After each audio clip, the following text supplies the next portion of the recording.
emergency in midday news. I am your host, Captivating Kushner. Here are some of your top stories for today, April 3rd.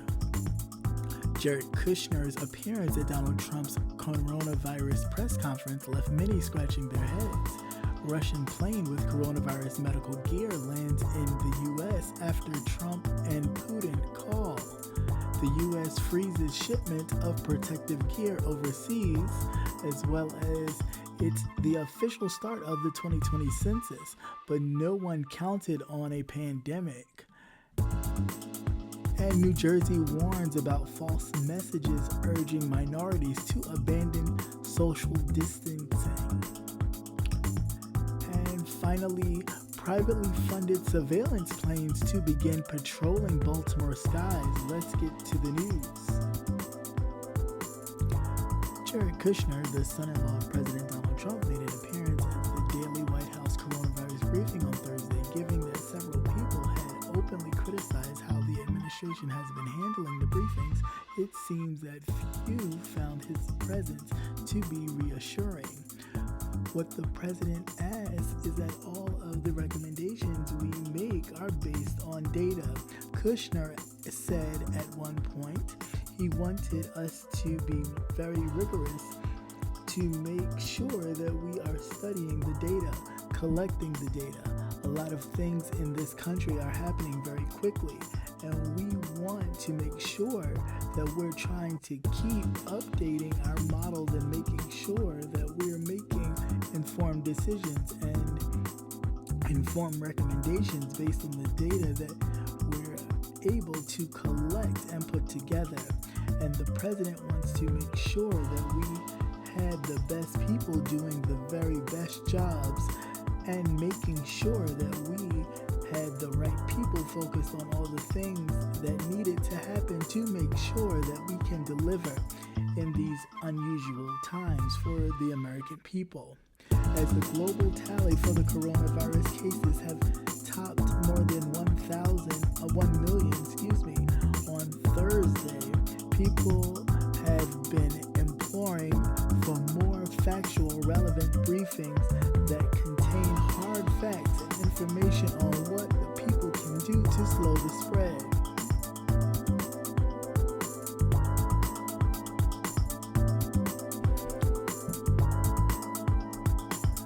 Russia sent the United States medical equipment on Wednesday to help fight the coronavirus pandemic. A public relations corps for Russian President Vladimir Putin after he discussed the crisis with the U.S. President Donald Trump. Trump struggling to fill shortage of ventilators and personal protective equipment accepted Putin's offer in a phone call on Monday. A Russian military transport plane left the airfield outside of Moscow and arrived at New York JFK Airport in the late afternoon on Wednesday.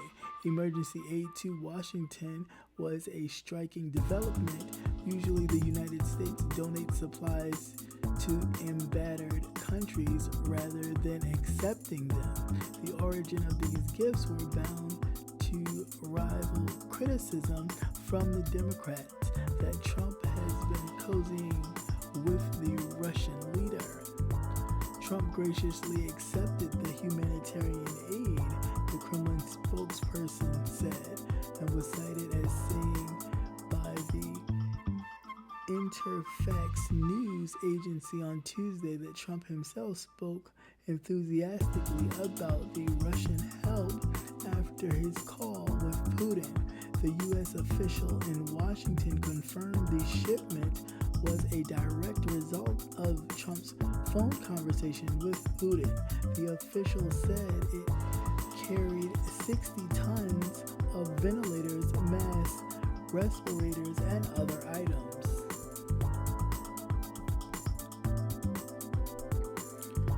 The Trump administration will no longer ship personal protective equipment to allies overseas as the United States grapples with the critical shortage of the supplies and the coronavirus cases continue to soar. A congressional source told CNN on Wednesday that they were informed late last Friday night that the coronavirus coronavirus task force led by Vice President Mike Pence was stopping overseas shipments of the medical equipment and instead asking that the supplies be distributed within the United States. Asked about the reports of the freeze on Wednesday, President Donald Trump said that there was no truth whatsoever to them. However, minutes later, he noted that whatever we have or whatever we've committed to, we commit, but added that we also need a lot for ourselves. Obviously, we're not going to be shipping too much, he said during a White House briefing. Politico was the first to report on the freeze. CNN had reached out to the U.S. Agency for International Development for comment. The move comes as the U.S. turns to countries around the world with a request to donate or sell supplies ranging from hand sanitizers to ventilators in an effort to combat the deadly pandemic.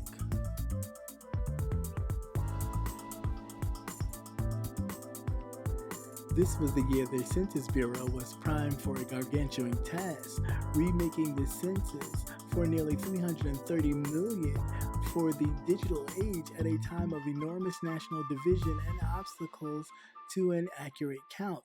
Then came the coronavirus. Early indications are that the first part of the process, getting as many Americans as possible to respond via the Census website or by mail or by phone, have gone well.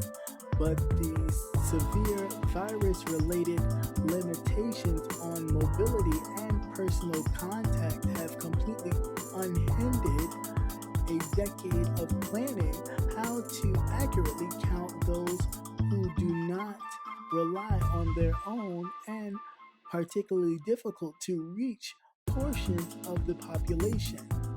Fair political representation and billions of federal dollars are riding on the results.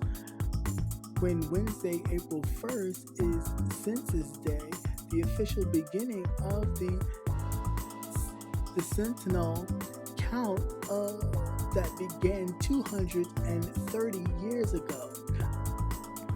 In the latest disinformation attack targeting public health and safety, false messages purporting to be from the CDC are urging people in minority communities to abandon social distancing and congregate in packed public places. The false infographic claim to be published by the Center of Disease Control and Prevention and the World Health Organization, otherwise known as WHO, it's titled "What to Do If You Get the COVID-19" and is targeted at Muslims, Jews, and minorities.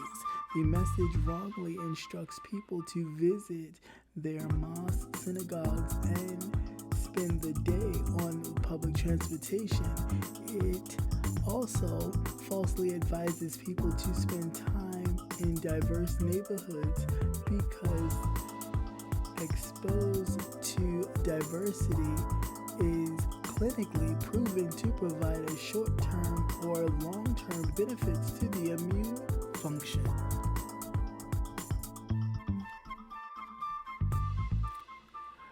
Three privately funded surveillance planes were cleared to begin patrolling Baltimore from the sky Wednesday, despite opposition from multiple civil liberties groups who wanted or warned that such surveillance could violate protections in the U.S. Constitution.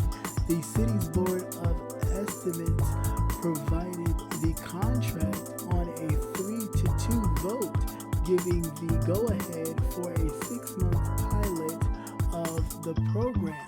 It allows the planes to collect images of the city to help investigate murders, non-fatal shootings, armed robberies, and carjackings. The planes, their pilots, analysts, and hangar space will be funded by wealthy Texas philanthropists Laura and John Arnold through their organization. Arnold Ventures. The technology is capable of capturing images of 32 square miles of the city for a minimum of 40 hours a week. Under the deal, the Arnolds also will pay for grants to enable independent researchers to study whether the program has an impact on Baltimore's violent crime rate. The city has suffered more than 300 homicides annually for the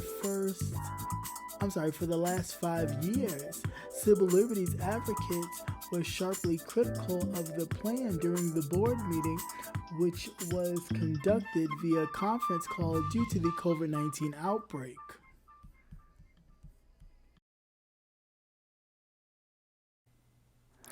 Once again, thank you for watching CCN Midday News. Hope you enjoy. Please like, share, and subscribe. Also hit that notification button so you will never miss another news update.